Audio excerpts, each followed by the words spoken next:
Cafe with Cavanha talks today about the new seismic market with Kristian Johansen, CEO at TGS. Good morning, Kristian. Good morning. It's a pleasure to have you here. Thank you very much. Recently, TGS and Spectrum, they made a merge. Could you please tell us a little bit more about that? Yeah, that happened in 2019. I think the transaction was approved in August of 2019, and two companies who have been operating in the same market and competing for quite a few years. Spectrum has had a slightly different focus than TGS. Well, TGS has been really strong in mainly in Norway and UK and the US Gulf of Mexico, and Spectrum has been focusing mainly on the Latin America and the southern hemisphere or the southern Atlantic region.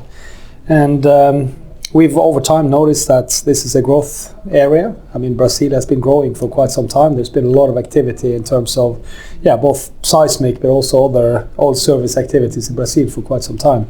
Spectrum had a strong position in Brazil, and we felt like in order to get a number one position in Latin America and particularly in Brazil, we needed to make that acquisition, and we did that last year. I'm very pleased. We have taken over a very strong team, very strong position in the southern hemisphere, and looking forward to continue to grow the new company. How big is the new TGS today? So TGS today is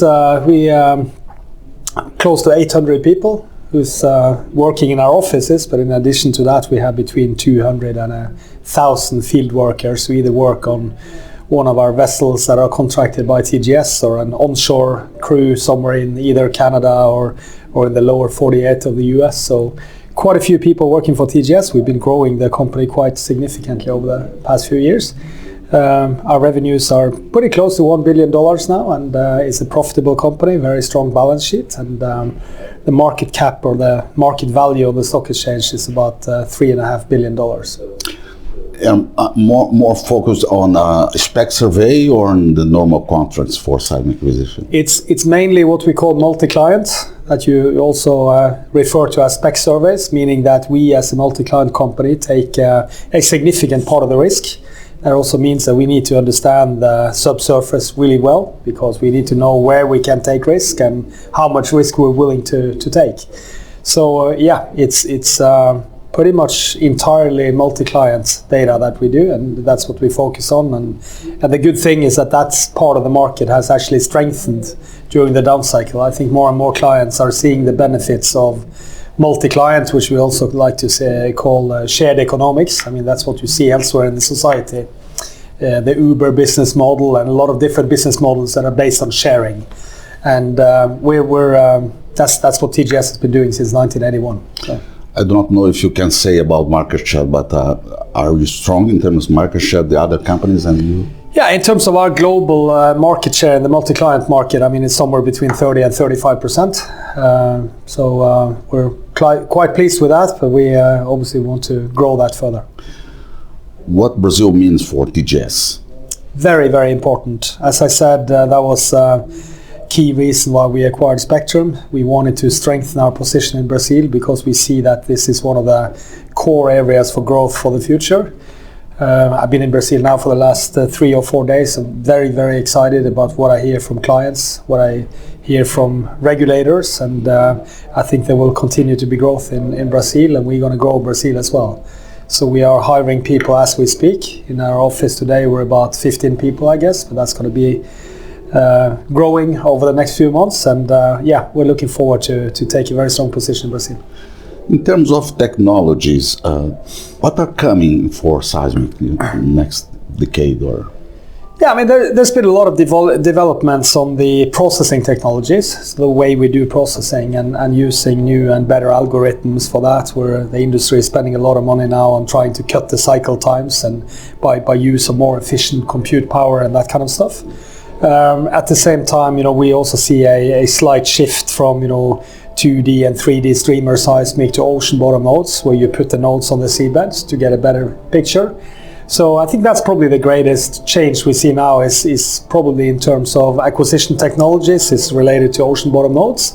In terms of processing technologies, there's a lot of stuff happening right now. In terms of energy transition, what do you see for the future? Well, I mean, that's something that we spend more and more time on. I mean, obviously, no matter where you go in the world and no matter what client you're talking to, we're talking about some kind of an energy transition. We're talking about a potential climate issue that we obviously are facing. And I think what I can say in that regard is that the industry obviously need to work together in terms of getting cleaner, but we cannot really get rid of oil and gas because, I mean, it's such an important part of the energy mix. And if you look at, you know, the world is growing with the size of Norway every month, and people tend to forget that. And you need to have a fact-based discussion about this. And the solution is certainly not to just remove oil and gas. I mean, that would lead to an even bigger crisis short term. But I think we all need to work together to find new ways of doing things smarter, doing things cleaner. We need to find ways of capturing and storing CO2, of course. And I think no one is better positioned to do that than the big super majors and the service industry, because we have balance sheets to do that and we have a willingness to invest in technology. Seismic is sensible for environmental issues, I mean, in terms of the air gun that you use, and how do you see these problems worldwide speaking? Yeah, I mean, seismic gets a lot of attention in that regard because, I mean, it all starts with seismic. I mean, you start acquiring seismic, and then after that you do the drilling and then the production if you have a discovery. So we get a lot of exposure or attention in that regard, and I think seismic in itself is not a very environmentally unfriendly activity, but obviously it leads to other activities that may have an impact on the environment. So we're trying to do things better and cleaner and more efficient, as I said. And I think, you know, one of the best things that we can do is to do more multi-client seismic, because, as I said, that's what we call shared economics. It's better to have one vessel shooting one big survey rather than having multiple vessels shooting seismic for multiple clients. You know, so I think just through our business model, we have a very, very efficient way to operate. Better. Excellent. We appreciate having Kristian Johansen with us today. Thank you very much. Thank you very much. Thank you. Have a good day. Thank you. You too. Have a good day, fall. Thank you.